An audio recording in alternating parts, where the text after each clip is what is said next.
evitar las malas prácticas en las empresas? Una pregunta que no solo nos hace reflexionar en Chile. De hecho, Volkswagen mintió sobre las emisiones de sus motores diésel y vio afectada su imagen y su reputación. Queremos saber cuál debe ser el camino que deben seguir las compañías para que no vean empañado su trabajo. Y para eso nos acompaña Susana Sierra, socia de BH Compliance. Gracias por acompañarnos, Susana. ¿Cómo estás? Hola Macarena, muchas gracias por la invitación. El ejemplo de Volkswagen es bastante claro respecto a una empresa que trabajó mucho tiempo por tener una imagen y una posición privilegiada en el mercado. Y una situación como la que ellos tuvieron que enfrentar, ¿cuánto daño les hace a la empresa?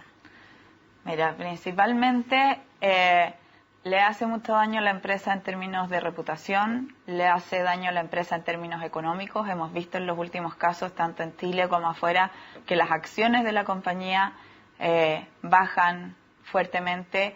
También se puede ver afectado incluso la imagen país, que es un poco lo que ha pasado con los últimos casos de Chile, que las noticias que salen en The New York Times o de afuera es Chile se une a los escándalos de corrupción de Latinoamérica. Entonces es un daño grave para las empresas. Y las empresas tienen que cuidar precisamente cuáles son sus potenciales lugares donde se pueden generar daños o donde pueden existir estas malas prácticas. ¿Cuáles son las malas prácticas más comunes?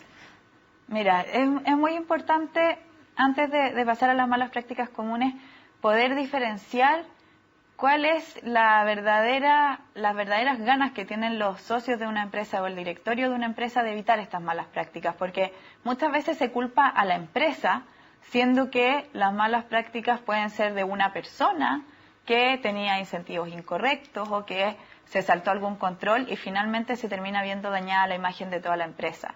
Temas más comunes que vemos más del día a día son los casos de corrupción, los temas de pagar por permiso, los temas de pagar por obtener una licitación o simplemente de fraudes internos.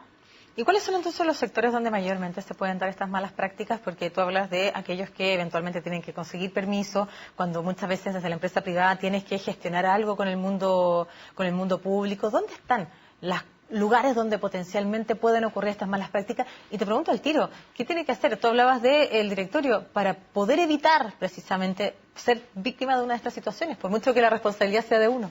Así es, mira, principalmente, más que ir por sectores económicos, yo creo que las empresas que tienen más riesgo, sobre todo de cometer el delito de corrupción, son las que tienen más interacciones con funcionarios públicos, los que participan en licitaciones con el Estado o los que tienen que obtener más permisos, como podrían ser industrias constructoras, industrias mineras, generalmente todo lo que tiene involucrado medio ambiente va muy relacionado también con el tema de obtención de permisos.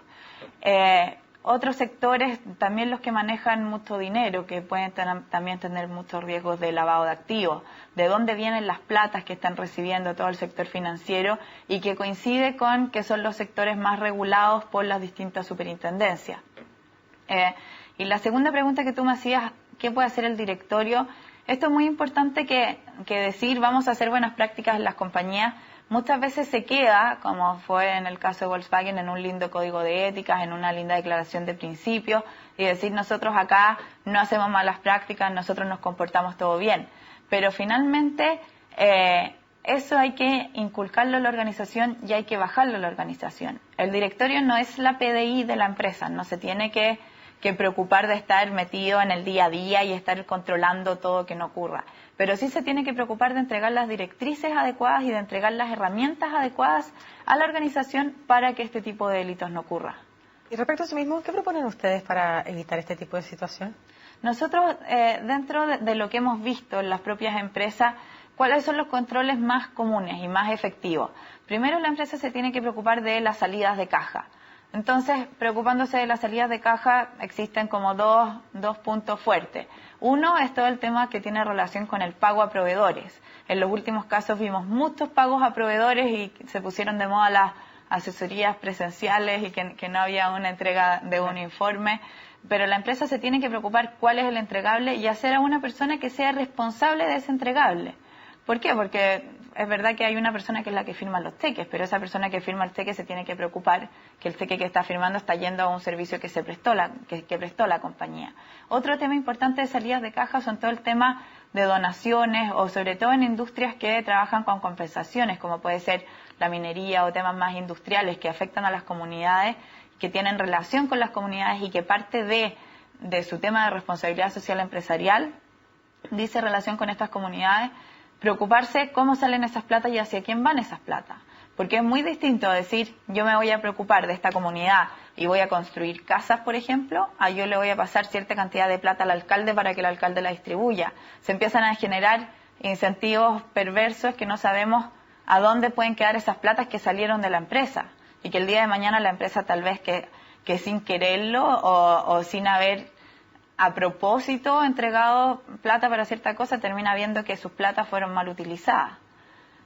Otro tema que podemos ver que también dice mucha relación con los proveedores es cómo evito que los proveedores utilicen a la empresa para lavar activos. Muchas veces se asocia, o la empresa dice yo no voy a lavar activos porque yo no soy narcotraficante, o lo vemos como es una palabra que suena muy fuerte. Pero también pasa que a las empresas un lavador de activos, ¿qué es lo que quiere? Lo que quiere es limpiar esta plata que está ingresando a la economía y poder demostrar de dónde lo obtuvo.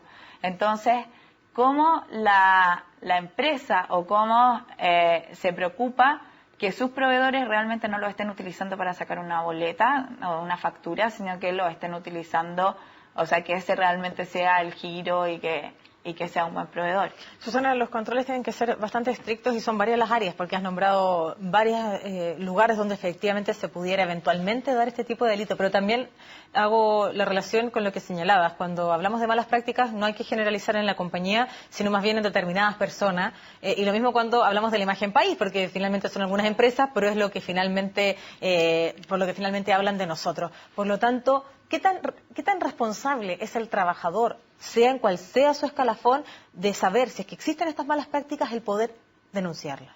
Mira, ese es un tema muy importante, porque muchas veces el trabajador se queda callado y no habla porque no sabe cuáles son los principios de la compañía.